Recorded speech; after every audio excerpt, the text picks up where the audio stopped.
every time we go to the SLAB, like, there are always some guys who are like, yeah, the SLAB master, and it immediately gives like the stress, like, okay, fuck, now I have to do good, you're just like full of this adrenaline and you don't know what to do with your body anymore, so you just things happen like randomly. So okay, that's maybe bad to say when you want to help somebody, but probably you're not gonna break your foot. So welcome to another episode of the That's Not Real Climbing podcast.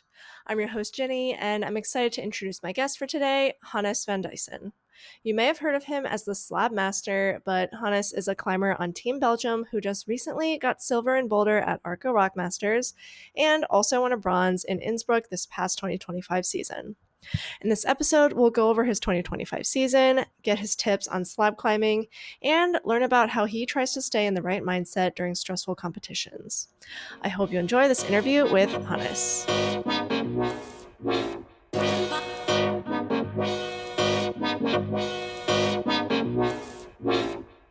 Please pardon this brief intermission, but I'm excited to talk about Mad Rock's newest and softest shoe yet, the Remora Pro.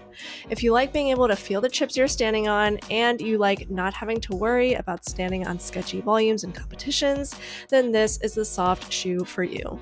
They also have a crazy 3D heel that allows you to get more surface area when heel hooking, and inserts that lock your heel into the shoe no matter how hard you're pulling. Feel free to message me if you have any questions about the shoes or sizing, and you can use the discount code NotRealClimber for 10% off your entire Mad Rock order. Thank you to Mad Rock for helping to sponsor the podcast. Now back to the show. yeah, I'm back at home. I traveled quite some places. I went to a holiday also with my parents, and now I'm back at home in Brussels. Back at home for a while, back into like regular winter training. Yeah, I'm injured. Like I had a surgery on my elbow. So what? Yeah. Wait, so when was that? So like, yeah, I had some kind of problem with my elbow already for some time, and so now we decided to do a surgery. I mean, surgery is already planned for quite some months, but I just had to wait until the season was finished, so I could just like end the season. Oh. And yeah, so now it's just rehab. Like it's only 6 weeks of not climbing, hopefully, but yeah, then I have to go very slowly. So yeah, I hope it will all be okay for the next season. Wow. We'll see. Okay. Well, it's good that it was planned at least. Yeah. It was not like randomly a surgery. No, it was, yeah. What was the issue? Like, what caused the elbow issues to begin with? So if I understood it good, it was like a piece of a cartilage that kind of broke off, and I was just like being there in my elbow, and the problem was, first of all, it hurted for me, especially while warming up, and also it could like give like problems if it get worse and worse, the injury. It could like start blocking my elbow, like my movement, like I want to stretch it, and at one moment it blocks. Actually, I already had that like when I was young, because it's already the second time I had this surgery. Uh-oh. So Yeah. just to avoid that, I did the surgery. Did that like affect your season at all, you think?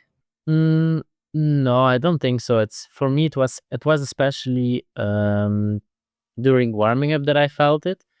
So once I mean, for sometimes, especially when I trained hard, or I did like multiple days in a row, or I felt tired, it hurted like even more. But for the rest, once I'm warmed up, actually it's quite fine. So yeah, it's only during the warming up, so it never really bothered me during the climbing competitions or something. That's good. Well, hopefully you heal up okay and training isn't Yeah. too difficult for you after. No, it's totally fine for sure. Okay, so then going back to, I guess, a bit of your more recent travels, how was Rockmasters? Congrats on getting silver in bouldering. That was cool to see. Thank you. Yeah, it was super cool. I mean, I was pretty stressed because the formats, it's like both formats only like also the lead. Like both is only like one shot, like in a duel, and since I'm not really used to do like a duel in speed or like KO bouldering where you have only 3 tries for a boulder, it's like a bit stressful. But in the end, like when I look back on the comp, like I think there was like no reason to be stressed. And during the comp, I actually had like so much fun. So no, it was like so cool to do like again. Also being an Arco, it's so amazing. I was also there with Heloise, like one of our team, and yeah, with her it was also super fun to be there. So yeah, it was a really nice experience. Yeah, have you not done the format before? No, I did. Yeah, I did. Just I'm pretty competitive person, so I always want to do good.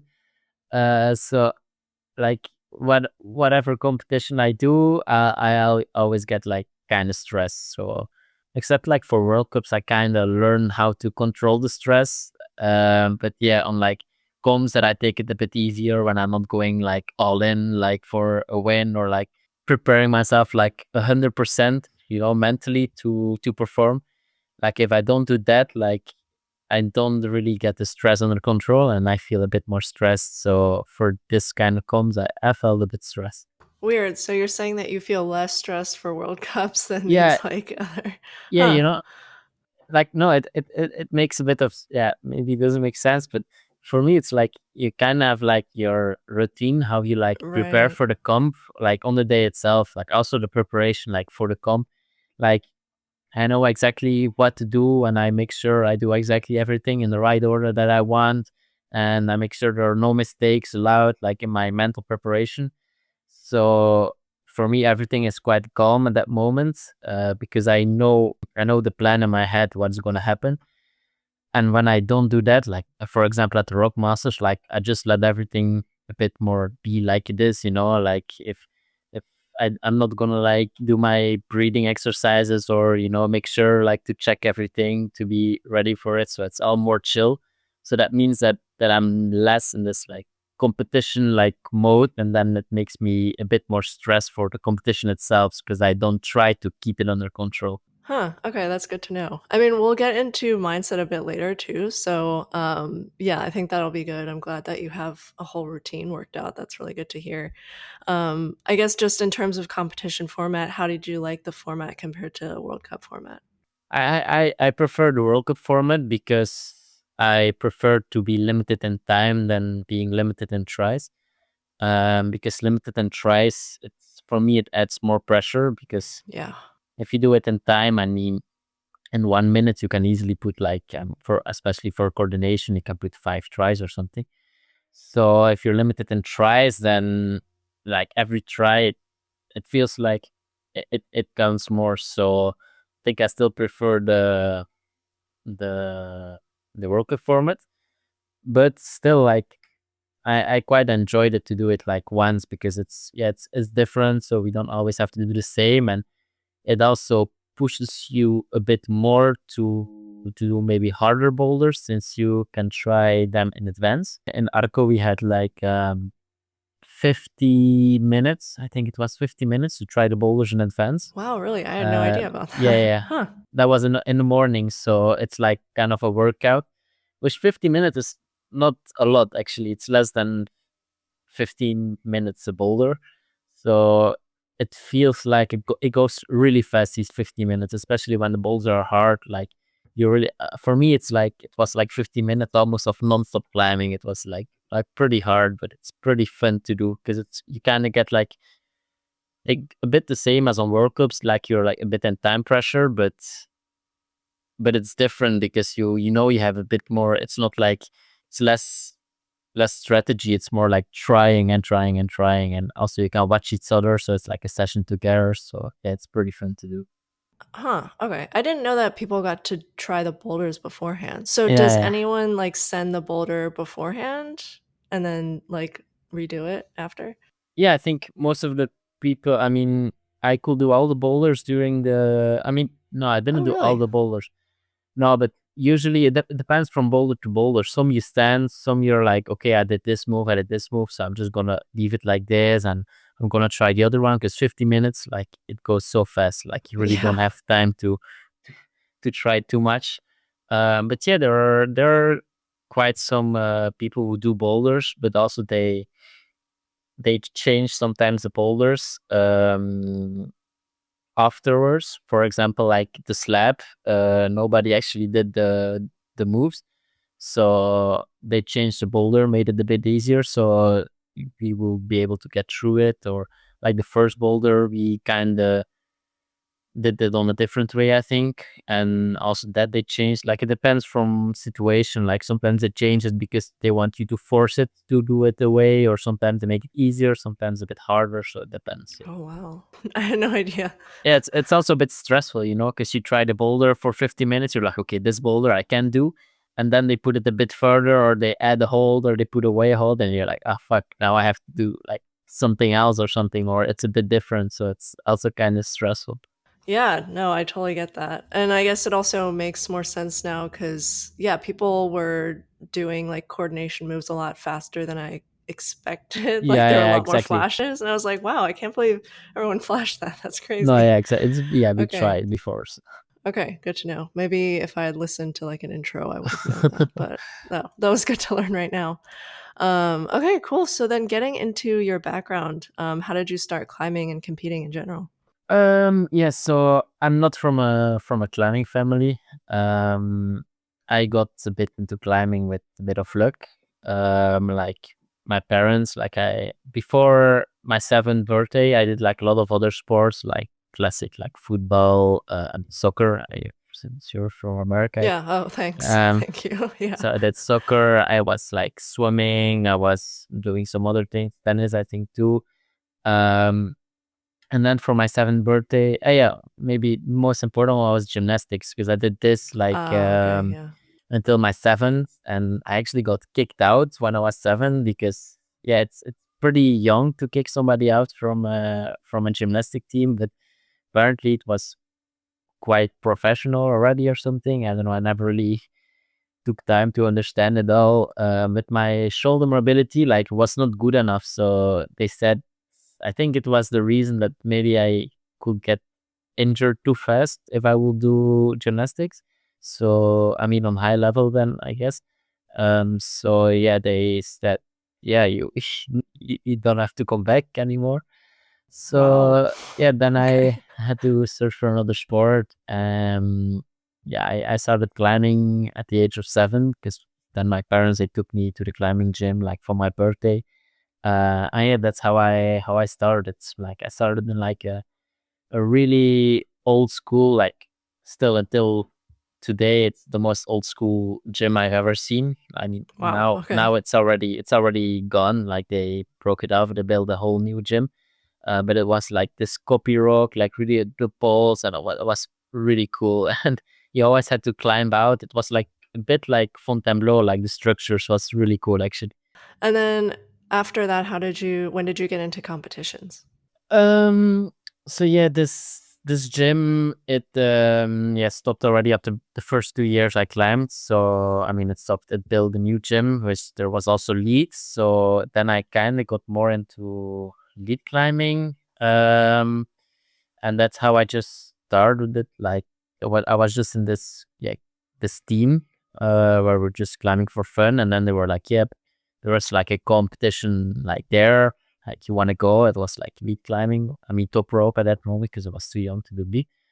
And yeah, I went there and yeah, I won. And then Nice. my my Okay. my parents they looked on internet like what kind of comp it was, and it appeared to be like a Belgium Cup.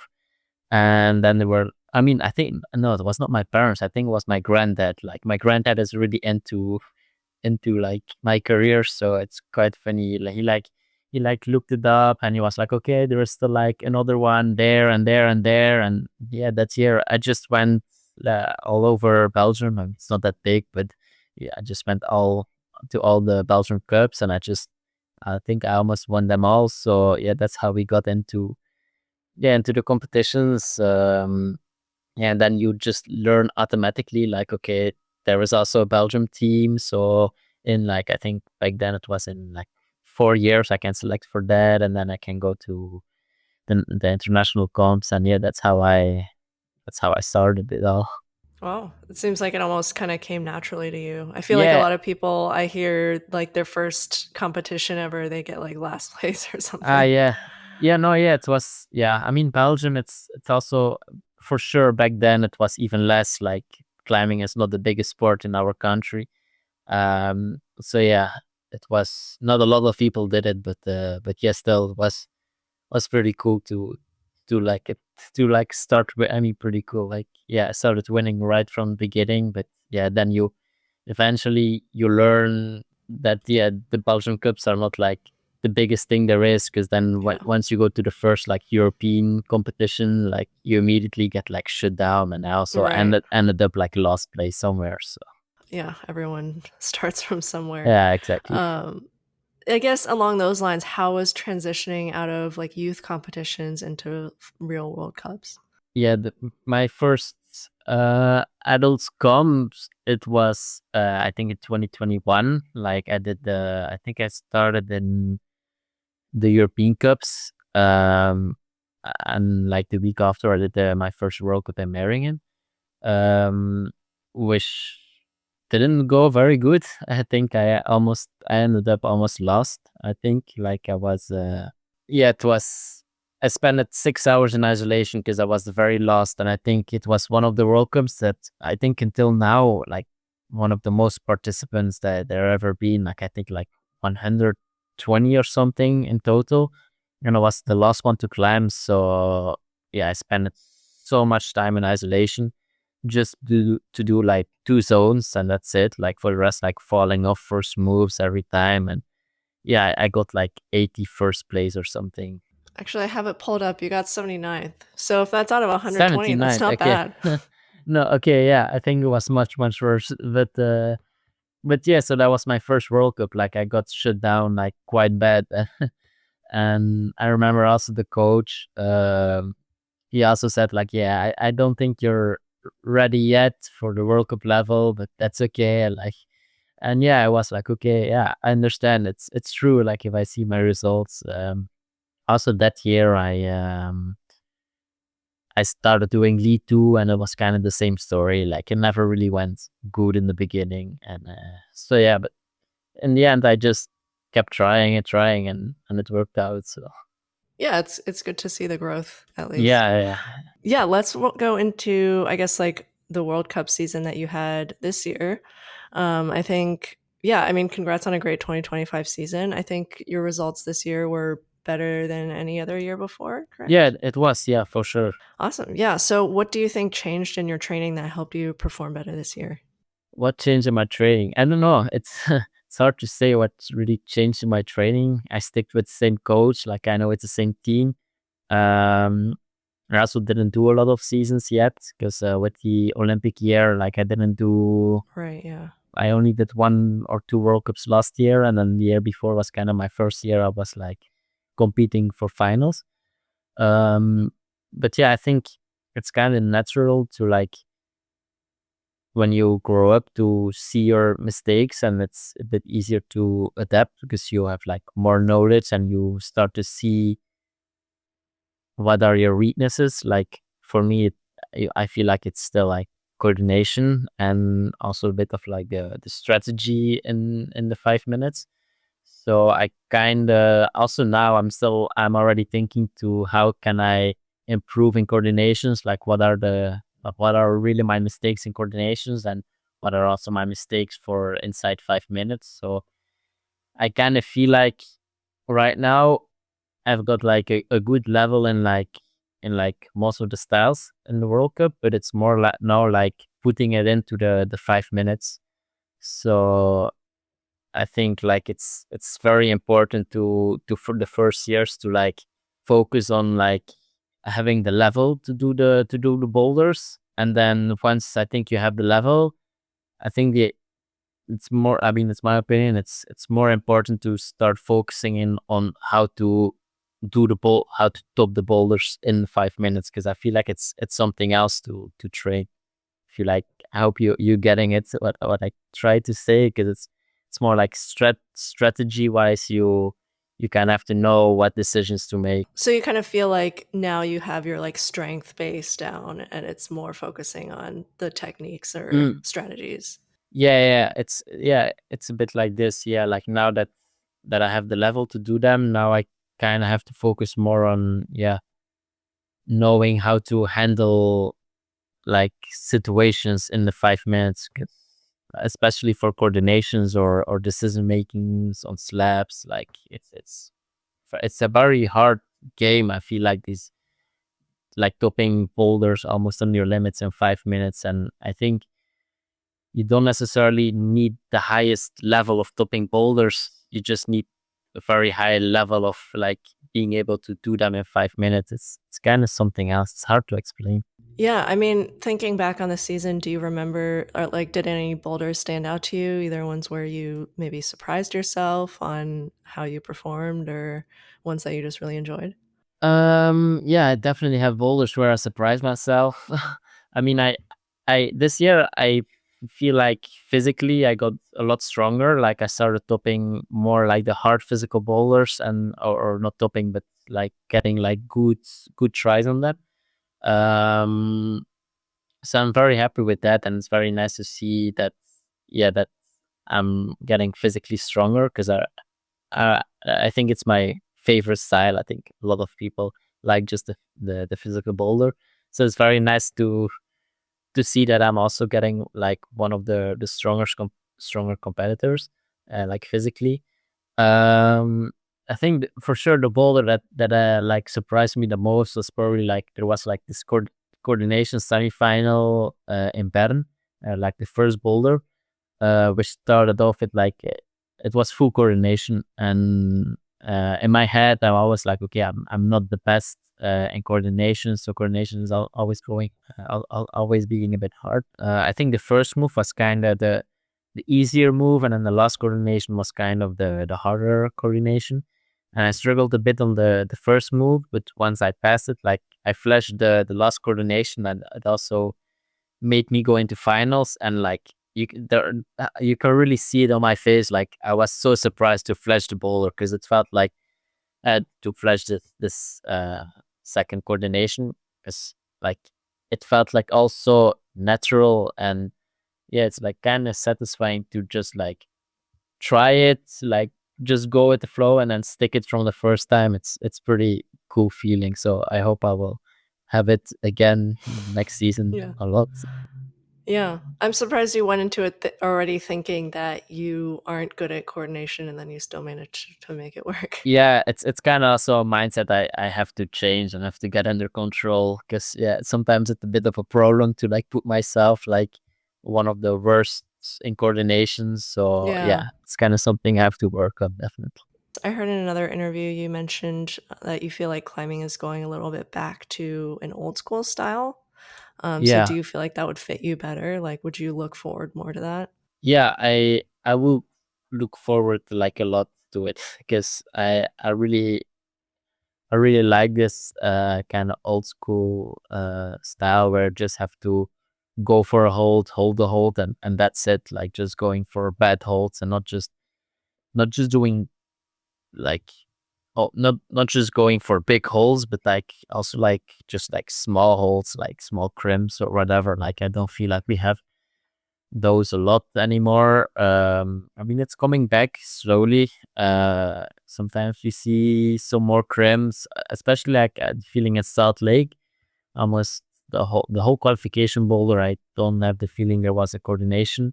Also in semifinal, there were like almost no coordinations. So I mean, it's nice to have like those rounds because yeah, because right now for me there is like quite a lot of coordination, but it could be yeah a bit less. Like I've done already some rounds where I'm like, okay, like here I have the feeling I almost have no chance to pass or to have like a good result because it's just like all pushed in this one style. Like for example in Prague in the final, like all four boulders were almost all like this modern style, either coordinations, either like yeah, just modern boulders. I'll have to look back at that one. Maybe because I do the do the No, yeah, competitions, I like it's understand. all Yeah. like very good in my mind, but Yeah. like it's like it's kind of started like the competition. It started like with this kind of slab, but it ended in like a slightly overhang with a coordination as well, because the slab part was like really easy, and the second boulder was like full coordination boulder. The third boulder, it was like starting to like push, like push thing and then jump to a jerk, and then in the end like a bit physical, so the end was nice. And then this last boulder also started with the coordination, and then also like a push boulder again. So yeah, it's all like either pushing, either you do coordination. So there I really had the feeling like, because I was pretty happy with my round, because it was like, okay, I climbed good, just in this style, like there's no way I can beat like Meshti or Oh, Surat sure. Yeah. or like, it's almost impossible, or I need like the best day of my life. Like, Yeah, I feel like this year, I guess like every year it kind of seems like maybe there's a move or a theme that they follow a bit. And I felt like this year there was a lot of like monos and pockets. monos have pockets. Did it feel like that for you? I don't know. Did I take mono? I mean, in Leap, I took one mono this year. Maybe it's just because, yeah, when I'm watching, I always feel surprised when I see like a mono. It just Yeah, grosses me out. So I think it stands out in my mind. but Whereas to you, the finals boulders all being coordination stands out to you. yeah, but it's true that often like there is like an idea of the feeling going around, and then they try to create, even like on Instagram. I feel like Instagram is like influencing like often a lot competitions. Like you Mm. see like one move on Instagram, and then you see it somewhere else and somewhere else, and it almost always ends up on the competition. So I have a Huh. feeling Instagram is like doing quite a lot of. What did you see on Instagram that showed up in a World Cup? What did I see? For example, we had like this one push, and then you had to like take a hold and then go again, like still with the push.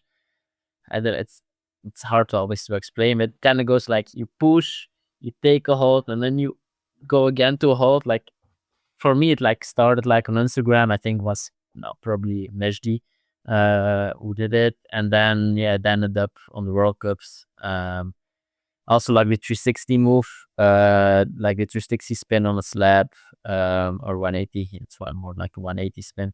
It also like yes, kind of started on Instagram, and then it ended up, I think it was in Innsbruck in 2023 in the final. Yeah, because of I think like, I mean, that's my point of view. Like if you don't show, or if the athletes don't know about it, there's like a risk that nobody will actually try the right method, and like the boulder will be untopped, or like, I think a good example was like in Hadjoji, when there was like this, like the first time we had to like jump and like Oh jump yeah. into a press. Like, I mean, nobody did the move and nobody really knew what to do. And then once you explain it, like Mejdi, he did the move because they went to the root setters, and I asked what was the method, and Mejdi, he did it after the com, and he put the video online. And then in the end, yeah, they did it on the World Championship again, and the boulder was stopped because they knew what to do. So it's kind of like a feeling with complicated moves. You have to like show them what to do before they, or like you need somebody who actually like figures it out. But yeah, there's always a risk that doesn't work. So you need to spend more time on Instagram to Yeah, know what to expect for next yeah, year. maybe, yeah. You really have to follow Instagram very good to know what kind of boulder is gonna get next year. Okay, keep scrolling then. So I think I've also heard a lot of athletes mention that it's hard to keep up in like good shape throughout a long competition season. It seems like 2025 was pretty long. Um, but I just feel like if everyone is going through that same struggle where, it's like starts out stronger and then it's a long season, then there shouldn't really be like an issue, Yeah. right? Yeah, exactly. Yeah, yeah. Oh, I mean, okay. yeah, I agree. Oh, okay. I feel like if everybody does the same, is the same for everybody. So Do you feel like it's hard for you to stay in good shape throughout the season or like last season? yeah, it was not super easy, especially when you do like multiple weeks in a row, because the climate competition takes quite some energy. And of course, yeah, when you do competition, you're not really training. So if you do like 2 or 3 comps in a row, it's more like always like 3 weeks of trying to recover from the comp and not really training. But yeah, like you said, if everybody does the same, then yeah, then everybody will be like, everybody's shape will go down a bit. but yeah, I'm a big fan of comps. So yeah, I would love to have more comps anyway. Like I really like comps, so the more the better for me. That's also like I'm still combining both disciplines. So Yeah. part a part of the reason is because I just like competition, and if I do lead, I can do like more competitions. So maybe the only thing that I maybe would be a bit better is that they don't extend the season like too much. Like I think this year was okay. Like the world championship came quite late, especially for boulders. When you finish in Innsbruck, there's like 3 months, I think, or maybe four. I don't. I think 3 months in between the last comp and then the world championships. So maybe that they could just try to avoid. I also see now that like just the calendar came out for 2026. Yeah. And I've seen that that they put like Salt Lake City like beginning of October, and I guess the last World Cup is in Innsbruck again. So I mean, I didn't check it 100%, but I guess there will again be like a gap of like 2 or 3 months, which for me it's like it kind of sucks because a lot of people just want to also go rock climbing, and if you do that, it's kind of like, I mean, rock climbing, it's a good thing to do, but it's not the best preparation either for competitions. So yes, some because for me, I really want to do rock climbing. Just yeah, I'm just a bit scared if I do too much for the comp. He will like, especially for me, when you're not feeling the most confident in coordinations, you kind of want to train coordinations, and yeah, rock climbing is not all coordinations. So yeah, it will be a bit nicer if they just like, okay, the season stops here and not like a gap of 3 months where you're just like, okay, now I have to stay inside, or I can go like, or I can fully commit on a outdoor project, because if I do that, yeah, for sure you will lose a bit of form, you know. And that's the only thing that will be nice, right? Yeah, like especially going from lead back into like a boulder mindset again. Yeah, yeah, exactly. Yeah, it's yeah. Yeah, and I mean, it looks like you are more of a boulderer, but also improving in your lead climbing as well. Do you feel like you're going to be more focused on lead climbing training, or is that still more like secondary for you? No, I mean, I've always been like very good in lead until the point I got like good in bouldering, which is kind Okay. of funny. I mean, I have like, I mean, when I was talking earlier about my injury on my elbow, when I said I already had it before, like I had to stop climbing for 1 year because I had like a big injury on my elbow, which is like back in 2019, I think. So quite some time ago, like when I was still in the youth, I think was my second year in the youth. So luckily it was not like in an important year where like it was important to like push on trainings. Um, but like everything before that, I was always like into lead climbing. Like my boulder results were very bad. Like I was not really winning. I mean, the Belgium cups sometimes, and the youth cups and the European level, like I was really nowhere. Like I was getting like lost or something, or like in the middle, I don't know, was not super good. And then I came out of this injury, and yeah, I don't know, I think like I grew a bit because when I was young, I was Oh, also okay. very, very small, like really one of the smallest always in the category. And I think it was also kind of linked with that. But since I was small, I was also like very, very light, and I had like Oh, a okay. lot of endurance. So I think it's also a bit linked with each other, like being very small. And but yeah, when I came back out of injury, like my bouldering level, it like increased like quite a lot. So yeah, since then, yeah, the bouldering went better and better, and actually the lead climbing went a bit worse until like last year when I started training for lead like a lot, trying to select for the Olympics. Um, and yeah, since then I started doing lead also better and better, and until now I'm still like improving, and yeah, I really like it. So I would like to keep combining it actually. Do you have a preference? I mean, especially since you don't really prefer doing crazy coordinations in boulder, it seems like lead has slightly less of that. No, yeah, I still prefer bouldering actually, because it's not that I dislike coordinations. Is for sure it's not the most fun to train, but yeah, it's still okay. But no, I think I still prefer bouldering because for me there was still more variation into it. Also the competitions are a bit longer, which I kind of prefer because there's a bit more the mental aspect, also the strategy within bouldering. I like. But when you look like outdoor, I prefer to go lead climbing outdoor because yeah, it's a different game and it's more climbing and yeah, I prefer to do like rock climbing lead outdoor, but on competitions I prefer bouldering.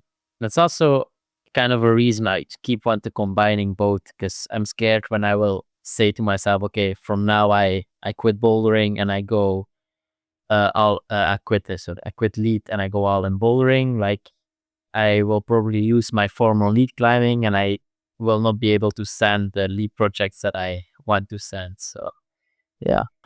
So then moving on to what your training looks like, what does your training schedule look like usually? If you're interested in ad-free episodes and would like to unlock over 4 hours of deleted scenes, including one where Hannes talks about his mindset comeback during the Brazil World Cup, do consider helping support this podcast on Patreon. Some other perks include a membership pin shipped to you after 2 months, prioritized guest questions, or the ability to submit video questions, and more to come. The proceeds go back into the podcast to help me break even, and they help me improve the experience of the guests.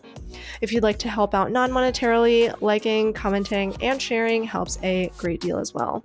Back to the show. So I'm more like the guy who do like quite some double sessions. So I'm more into like double sessions instead of doing like multiple days in a row. I do multiple days in a row.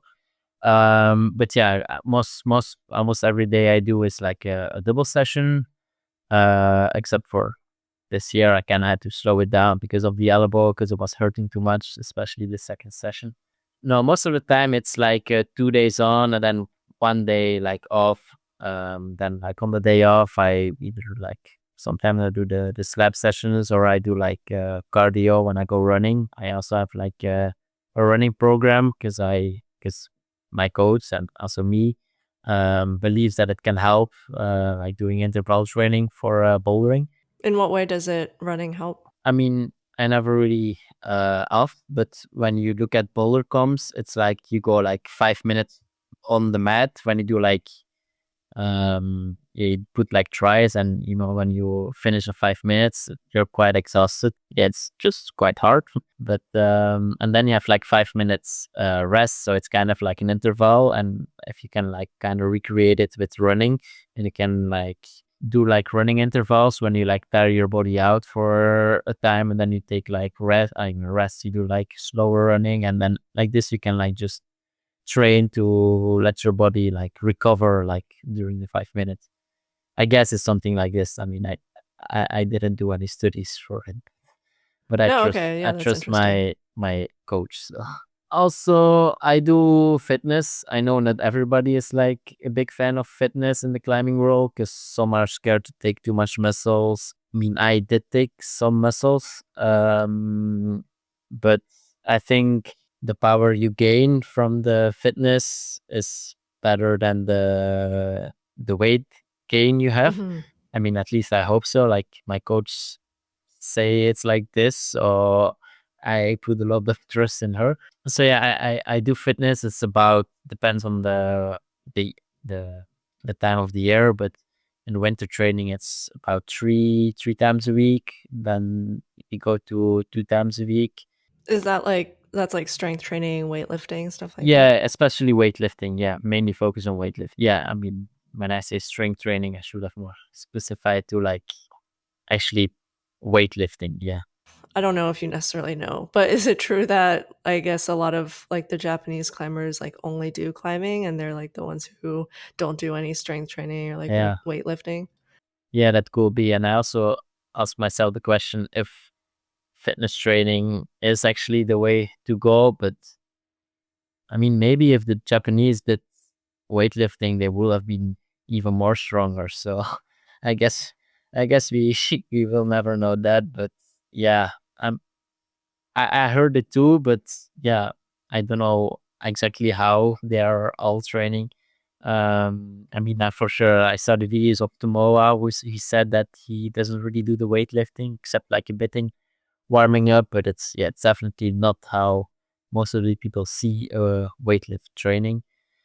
But yeah, I've already discussed it with my coach too, and I think at one point we're gonna switch to doing maybe more spray wall sessions instead of weightlifting, just because yeah, at one point you will have done enough like weightlifting, and it just Hmm. like Yeah. it's not really a matter to gain more strength, but more like try to keep the strength at a certain level. So you have to do like less weight training. So, but that's in the future. So for the moment, still a lot of weight training, unfortunately, because it's not my most preferred.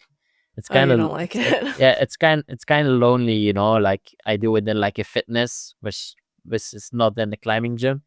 So yeah, it's just like with your headset on and yeah, being a bit alone. So I don't really like the trainings alone, but yeah. So Yeah, is there any one thing you feel like you've done in training that has helped you the most? Like you did it and then after you're like, "Whoa, that really worked for me."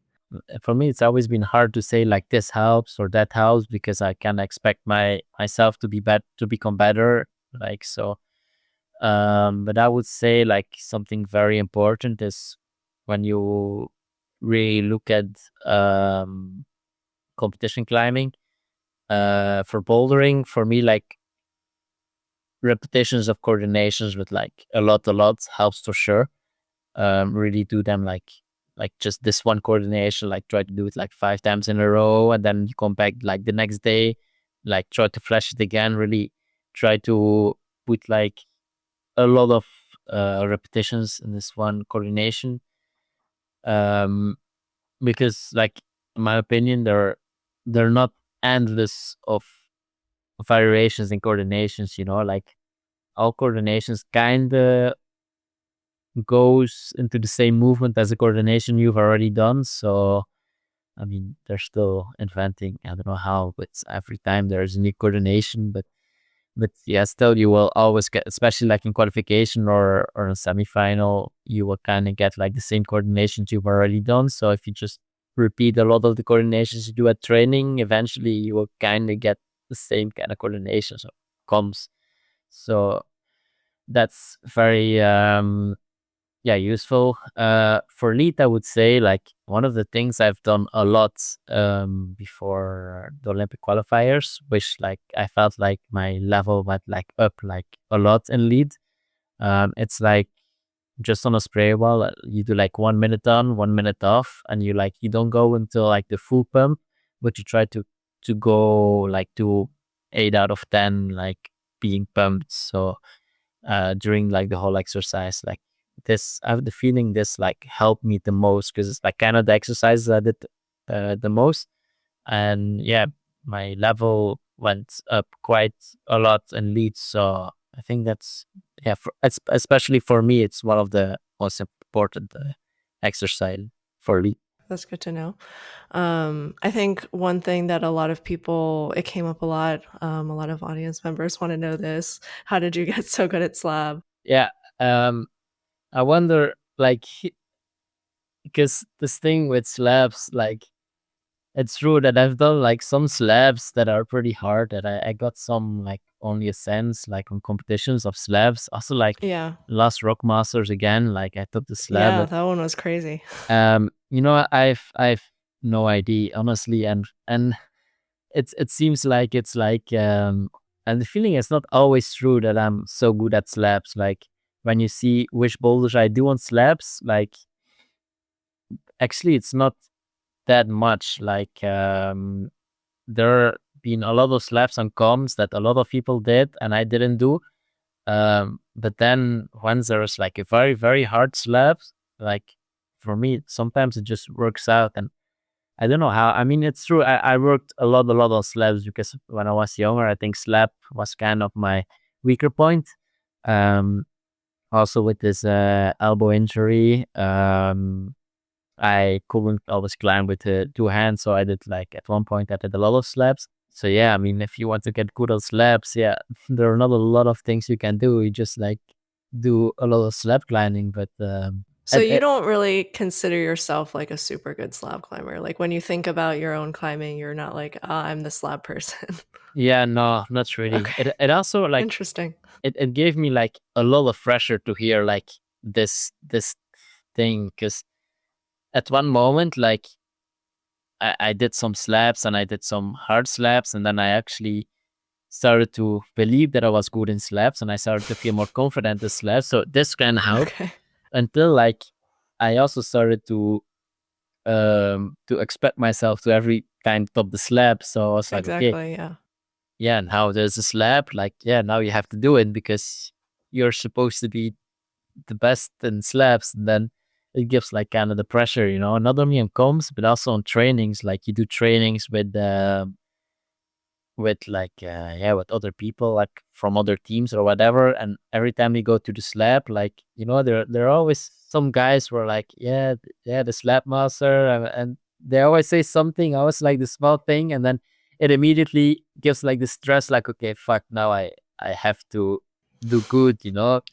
And yeah, it's not always been very easy for, when people say it, but yeah, it's kind of funny because yeah, I came from, yeah, from a style that I was not really good in slabs, and now people say that I'm one of the best in slabs. And yeah, it's not completely not true, but it's also not completely true. Like, yeah, it depends from slab to slab. Like, I believe there are a lot of styles and slabs too. So Yeah, I wonder where it came from then. I guess because I think probably like Matt said it one time during live yeah, stream, and then he says it every time. And then, yeah, every time you show up, if you don't do it, he's like, oh my God, he didn't do exactly. it. Exactly. Yeah. I guess it probably came from, I mean, my first final I made was in Hachioji, and I was the only one to top the slab, which was like a super physical slab. Like there was nothing on the feet. Like it was all like shouldery things and small.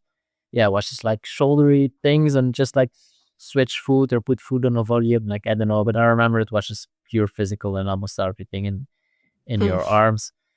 And yeah, that the same comp, I also did the slab in the final, and then also the next comp I did pretty good on another hard slab. So I guess like it's this, and then indeed like Matt Groom started to saying it, and then yeah, he never got it out of his head, so he Yeah. just kept saying it for, and I guess he will keep saying it, and every time I don't do the slab, I will disappoint Matt, and Yeah. and so yeah, that's just how it is right now. Yeah. Sorry that you have to carry that weight. Yeah. I think one of the audience questions was, what are your top tips for comp style slab and specifically foot swaps? So, do you have anything for that?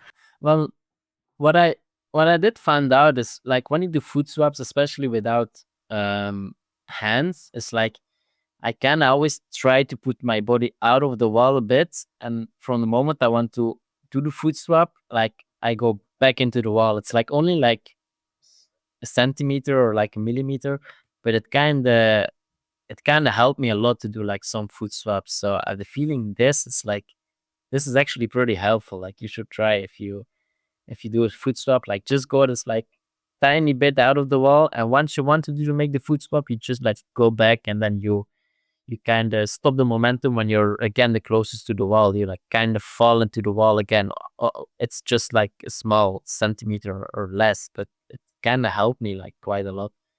Also, like playing with like the how you switch your foot, because you can switch your foot like this, or you can like turn your feet and switch it like this. Like like both works, but it's a different situation, and like it depends on which situation you are, which one works. So No, I think that'll be helpful. We have like a no hand slab set up right now, so maybe I'll try uh out the out and in method. I think I yeah, haven't it's tried that. always for me. It's always a nightmare, those no hand slabs. Yeah, because it's always like, yeah, so scary. I don't know, especially with volumes. It's so bad. Yeah, the I don't like shins. it. Yeah. I also have a weird thing where I feel bad doing no hand slab because I feel like I'm wasting my rubber on it. Like I'm worried that every single time I turn my foot, I'm like, there goes Yeah. rubber, there goes my shoe. Yeah, it's kind of true. Like, yeah, the rubber, it just changes every time you slip off or or whatever. Like, yeah. especially when you use shoes that are fast, like flat, like yeah, it's when you do volume slabs, it's yeah, it can go fast, the shoe. Yeah, I guess going into the mindset a bit, you already talked a little bit about how if you don't send a slab now, it kind of gets in your head. Yeah, not necessarily when it's a slab, but just in general, it depends from which situation you are in. I mean, there are so many situations that can happen. Like you can like have the people in front of you that do the boulder. You can have the people after you that do the boulder. You can have nobody that do the boulder. You can have like your rival that do the boulder or Okay. whatever. There's so many, not necessarily which kind of boulder it is. It's just like it's more like the situation you're in, like that can change a lot. Yeah. Wait, real quick, who's your rival? I don't know. Like I guess everybody. I want to beat Okay. everybody. I mean, in the end, I want to win the competition. So I was just talking in general, but yeah, Okay. for me, it's more like yeah, I just want to win, so I have to beat everybody anyway. Okay. So, of those situations you just mentioned, like people before you or after you topped or nobody topped, which of those do you feel like, I guess, hurts your mindset the most and which one kind of fires you up more? For me, what fires it the most, for sure, is when the people in front of you don't do the boulder. That's like that's what really gives you like okay, like now you can like make the show, like the boulder it has not been topped, so now you can really do something great. The worst is probably when the people behind you do the boulder because you can't change it anymore and you know that it has been topped, so you're like kind of disadvantaged to already the person that's behind you, and you don't know who else, but possibly somebody else too. Um, and yeah, when somebody in front of you tops, it's more like okay, like yeah, you kind of have to do the boulder, or the boulder is just really hard and he just didn't. But anyway, you know that he did it, so it is a possible boulder. And yeah, if you want to have the best chance to pass through the next round, you kind of have to do the boulder too. But I mean, the best is to not like get it into your head. But anyway, you kind of see it anyway. Like it's either you just close your eyes for the next 5 minutes, or you even just hearing the crowd, like the crowd is pretty loud, so even if you have like some special thing with noise canceling, you will hear it anyway. Right. So it's hard to not get anything into your head, but maybe sometimes it's better to try to like just let it into your head and just like knowing how to react on these situations, then always try to avoid it, and then like having to like calm yourself again down or something, because I think it's what like I said, it's impossible to not see it, so it's better to train how to react on these situations than to not trying to not see it.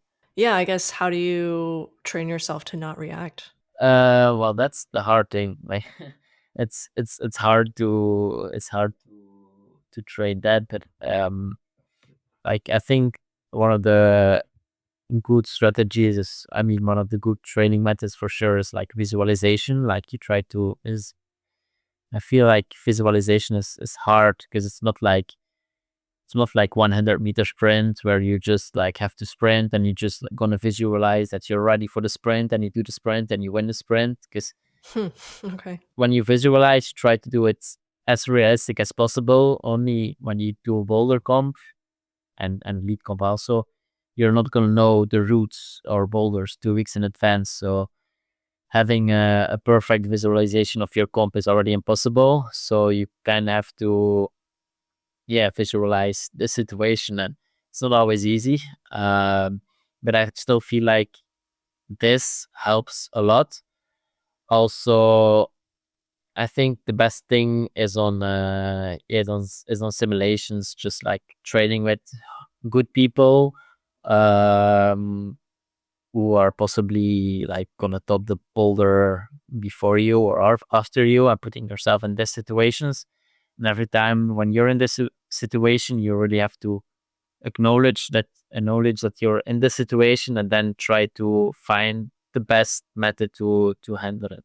Yeah, I don't exactly know that much about visualization. I thought that was more about when you see the boulder, like f- trying to see that like you on it and then you doing it. But you're saying like even way before the comp, you're just like imagining yourself winning the comp? Yeah, that's a different kind of visualization. That's really like trying to prepare your body or your mind, more like your mind for the competition that's coming. Like if you visualize, like for example, like me when I was at the Olympics, was hard to concentrate. Like I was like blown away. Like I can say it like I was like blown away of the comp.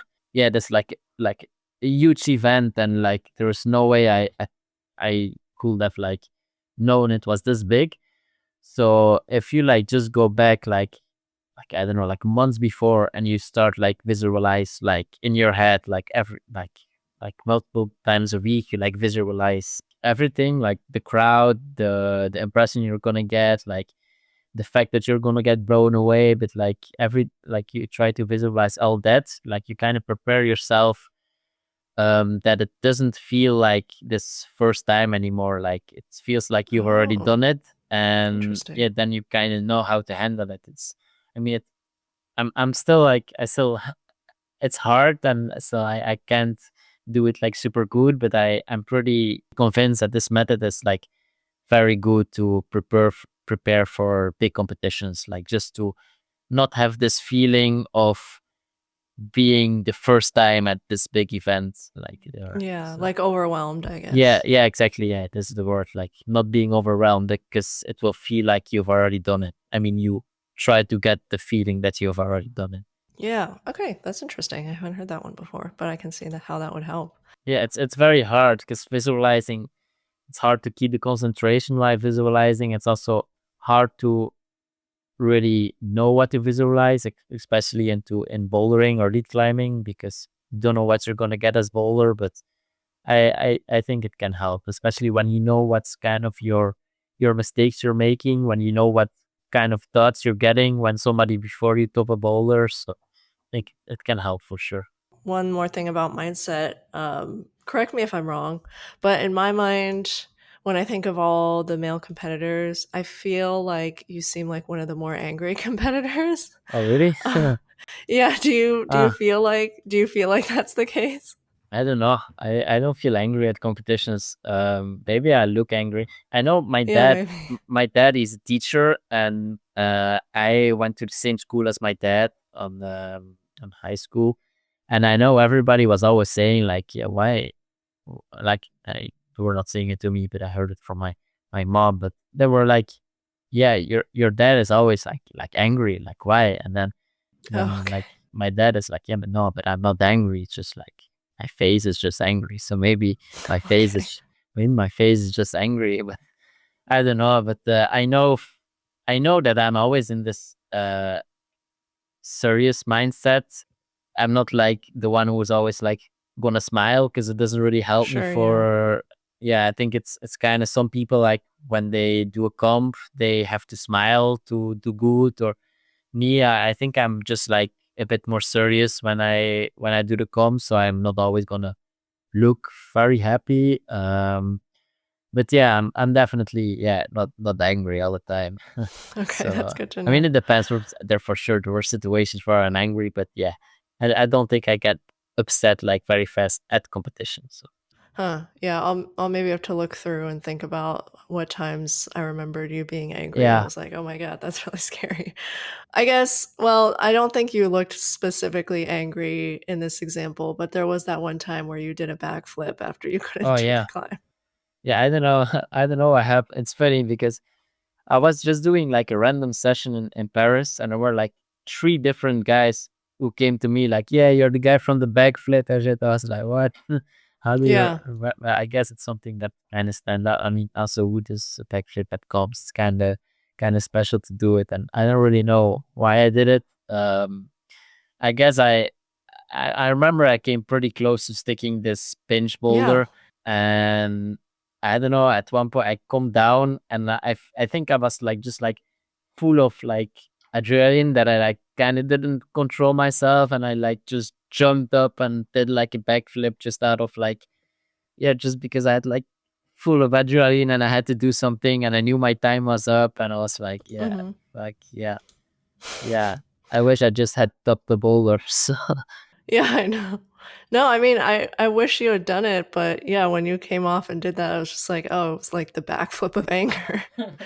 yeah, yeah. No, I was definitely. I mean, I was. Yeah, it was more like out of like just like being full of adrenaline, being like, why did I like how did it happen? I let go. It's like when you see Adam Ondra when he tops the ball or he's like jumping around everywhere. It's like kind of like this. Like you just like full of this adrenaline and you don't know what to do with your body anymore. So you just things happen like randomly. So Yeah, that makes sense.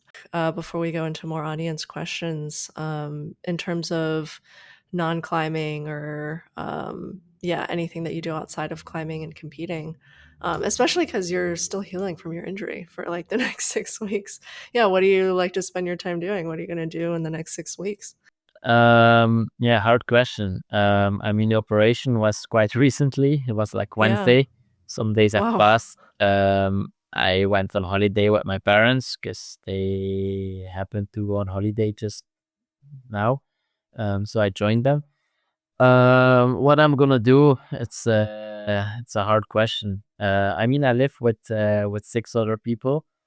Oh No, my gosh. five, Holy five, crap. five. I live with 5 other people. They're all climbers. But yeah, I mean, for sure, there are always people here, so I will never like be lonely. Like every time I'm eating, like somebody is there. The climbing gym is not that far away, so I can always go there. I know quite some people there. I mean, I still do have to train. Like, I cannot just like relax Oh, and okay. chill for the next 6 weeks. I have to go to another town where my physio is, so I have to go like 3 or 4 times a week to the physio. I will start like exercises, yeah, without the elbow. So yeah, that's for like training part. When I won't be training, I don't know, I'm kind of a lot into sports, so I always try to find like more active um solutions. So I already went because my little brother is like he like to do tennis. So uh I hope I will be able to do some tennis with him, just like with one hand, like single hand Yeah. backhand. But yeah, he's pretty good, so he kind of teaches me. Last time he teaches me a bit how to do the tennis. Yeah, if not, yeah, I don't know. I have a PlayStation 5 here, so I guess Okay. I will Nice. just be gaming. Like nothing really special. Like yeah, it's hard. I've tried to think about a lot of things, but a lot of things you just need 2 arms or yeah, Yeah, two that's two true, arms for it. actually. So I mean, I'm currently working on my driving license, and I kind of can move my arms. So I mean, I mean, in Belgium, the wheel is on the left side. I don't know in America if on the right or left side. Um, it's no, it's on the left side, yeah. Okay, yeah. Okay, so anyway, then it's the same. But yeah, so I can do the how do you say the changing of numbers? Uh, Oh, the the gear, like the gear yeah, the shifting? gear shifting exactly. Oh, you I don't can have do it. automatic. No, I mean to pass the exam, it's better to do it on manual because then I can do both. Yeah. So Oh, yeah. okay, yeah. Anyway, I can drive a bit. So actually yesterday we tried, but I got in the argument with my dad, and so I couldn't drive from my dad anymore. So Okay. he was pushing too much. So Oh, I get that. he did, No, yeah, you know teaching a kid he how did. to drive, I think it's a Yeah, stressful process yeah, I can for imagine. everyone. So yeah. So yeah, I tried to do that, and for the rest, I mean, I will go watch some competitions. Actually, there are some competitions coming up. Like there is the Tokyo sessions in Amsterdam, which is not super far, and there will be like I think Sota will be there, Ogata will be there, Mao. So I think I will go watch that. It's really quite fun. There will be the Team Boulder arena. which is like the duo competition in France. I think I'll go watch that too because yeah, I'm friends with like the French team, quite of the French team. And so yeah, just go watch that. Also, some people who I live with in Brussels, they will go do the events. So yeah, I guess I just train, like yeah, just go watch competitions, so things Okay. like that. Still a lot of climbing then. Yeah, I hope so. Like just doing one hand climbing, yeah, doing some slabs. More slab work. Okay, cool. And then I guess your goals for 2026. Do you have anything in mind for next season? Well, yeah, I still haven't won a World Cup, so I would really like to. I mean, I'm still young, so there's still a lot of time, but I hope I can win a World Cup this year. Will be like amazing. It's like yeah, my goal eventually, like I really hope to become Olympic champion one day. So I Yeah. mean, I have to start with the World Cup. So yeah, that's I think that's the biggest goal for next year. Also, the European Championships will be in Brussels, so that's pretty big. So yeah, it's gonna be beginning of the season. I don't know how it will be with the recovery of the elbow, but yeah, try to do my best there, and it's for sure gonna be a big goal to win there. So yeah, that's the thing. I also hope to still be able to compete in the lead because now I will have done less lead than I normally do. So I guess I'll see how that goes. Also, I have quite some outdoor projects. Like Yannick, he just did the second ascent of Rastaman vibration in Seus. I've tried with him like sometimes, and yeah, I hope I will be able to stand that. That will be really amazing. Yeah, Okay. Best of luck to you there. Hopefully thank it'll you. be a good 2026 for you. I hope so too. So then, yeah, before we end things, we have a few more audience submitted questions left. We'll get into some of those now. So the first one, would love some insight into the language situation in Team Belgium. Yeah. You're Flemish, but most of the team is French speaking. Is that ever challenging for you? Not anymore. I mean, now I'm quite okay with French. In the beginning, it was challenging. The beginning, I mean, when I was very young, I didn't speak English. I didn't speak French. I only spoke Dutch. But yeah, there were a lot of French speaking people. A lot of yeah, French speaking people. Also, the coaches and the adult team. Now it's my coaches now in the adult team. I mean, yeah, often. Um, she's Flemish, but before it was mostly French. So in the beginning, it was quite hard also to communicate with yeah the athletes. Like I had to learn English, so was not always easy. But luckily in Belgium, I think it's quite easy to learn English since we're not really a country that like dub all the movies. We kind of watch the movies in English. I mean, just in the original language.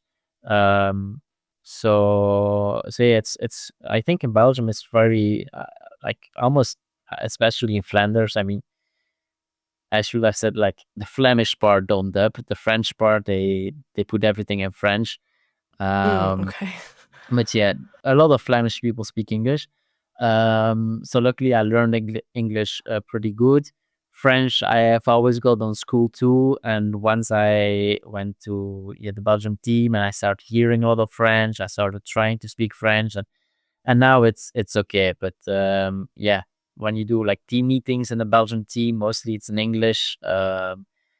Also, yeah, it's kind of a habit to speak with some English, with some I speak French. It depends. Like for example, when I speak with Nico, like we kind of, even though I speak like perfectly, not perfectly, that I speak good French, like even we just have the habit to speak English because we kind of go back to the time that I didn't speak French and I spoke better English. So with him, I always speak English. But when I speak like with a French team, like it's always going to be in French now. So yeah, it depends from Mm, people. But yeah, right interesting. now it's not really a problem. Yeah. Okay, that's good to know.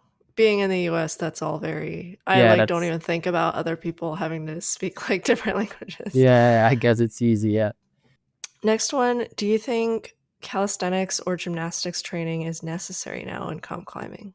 Well, I've thought about it, and I have the feeling like the time you can spend on gymnastics or other things, you can as well just spend on your wall doing coordinations. So I'm not really the biggest fan of doing like the coordination training outside of climbing.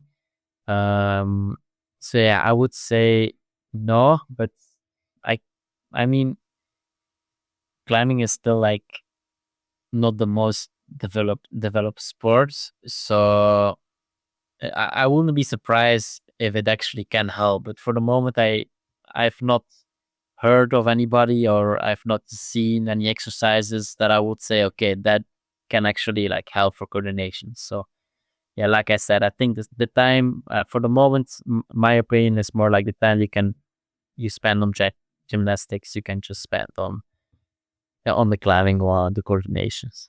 Yeah, I guess that makes sense. You don't think any of your gymnastics training before the age of 7 helped with your climbing? Yeah, I mean, 7 is very young, so Yeah. I don't even remember what I was doing, but yeah, I've always done gymnastics at school too because I was in a sport. I was doing sports at school, and I've done 2 hours of gymnastics. So there I saw automatically like I'm better than the average student in gymnastics just because it's kind of the same muscles. So but yeah, when I was 7, I don't even remember what I did. So Yeah. I thought that it's gonna have made a big difference. Okay, last one. Well, there were 2, but they are kind of similar, and they're both about slab climbing, of course. People say that slab climbing needs a climber to stay calm, especially during competitions. So how do you stay calm on slab? And then the other one was someone I think who also competes in climbing. How do you get better at slabs specifically in competitions because it's hard to relax? Yeah, it's very important to stay calm. I see also myself slabs that I don't do like often. It's when you don't stay calm or you're like kind of want to grab things that are not there, especially like when you have like these edges on volumes. Like you're always tend to take them, but often it's or sometimes it's not better. Like you're just gonna put yourself in bad positions. So yeah, staying calm on a slab is one of the most important, also one of the the hardest parts. And I think it's like I said, this being aware that you're not not calm enough, so you can adapt to the situation. When you're not calm, it's mostly it's because you don't trust your feet, and then or something like this, or yeah, you feel like you're gonna fall off, and then it's like then you just have to realize like, okay, what's the worst thing that can happen when you just fall off? Like, the worst thing can maybe break your foot, but it's probably not, That's So terrible. Okay. yeah, but okay, that's maybe bad to say when you want to help somebody, but probably you're not gonna break your foot. So if you just try and you just go for the move, then you will feel then you will feel that it's staying. Because I mean, every boulder is tested, every boulder works. So you're just like trusting everything. Yeah, it's hard to give like better advice than that and feeling. Just feel it and trust it. Yeah, like I've also I know already like often when I don't do a slab, it's just like you don't stay calm, you don't trust the feet, like you want to rush too much, but it's just about trying to do the move. And once you try to do a move, maybe you fall off, but then you can like adapt to the move. How if you're not trusting it, like you're like 2 steps behind. Like first you have to trust it, then you can start learning the move. So And then I guess especially with like the time pressure in competitions on slab, because it's like a slower climb too. yeah, it is. For me, it kind of helped to put myself into those situations. Like I get a slab, and I just put like, instead of 5 minutes, you put like 1 minute, and then you're just gonna know you're under time pressure, but at least like, yeah, you know you're gonna be under time pressure, and you're gonna learn how to stay calm. And this it's very easy, but yeah, you're just gonna learn it like this, I think. I guess, do you remember like that Rockmasters slab top? That was kind of like a buzzer beater, right? Yeah, that was crazy. Like, I've never Like, done what were you thinking on that last try? like, I was thinking it's over actually, because I was getting eliminated if I didn't pass the move, because I don't know why, but I just slipped 2 times in the beginning. And then I just watched, I think Yannick, he did the move. Um, and so I just watched him, and I was like, okay, for sure it's gonna feel bad, but I mean, if I don't commit to it, it's finished, it's over. Like, I'm going out. So I just try to stay calm. I just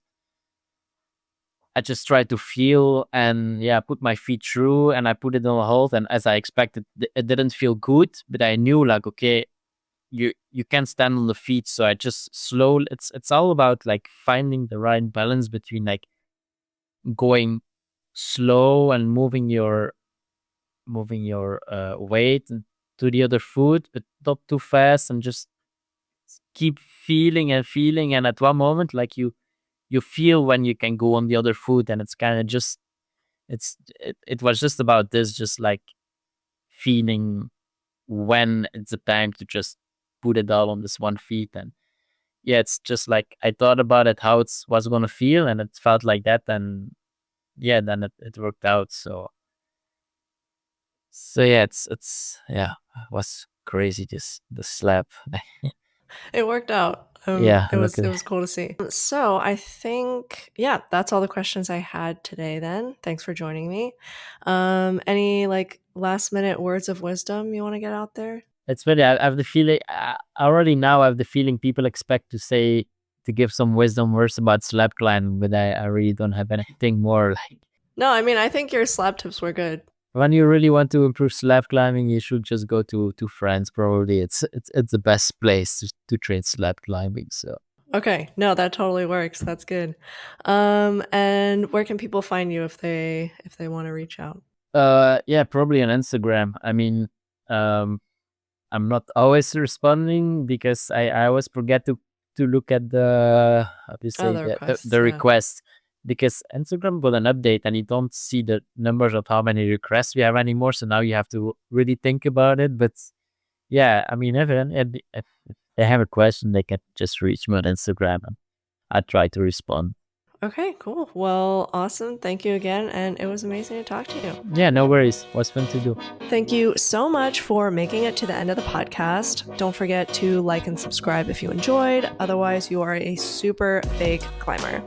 If you're listening on a podcasting platform, I'd appreciate if you rate it 5 stars, and you can continue the discussion on the free competition climbing Discord linked in the description. Thanks again for listening.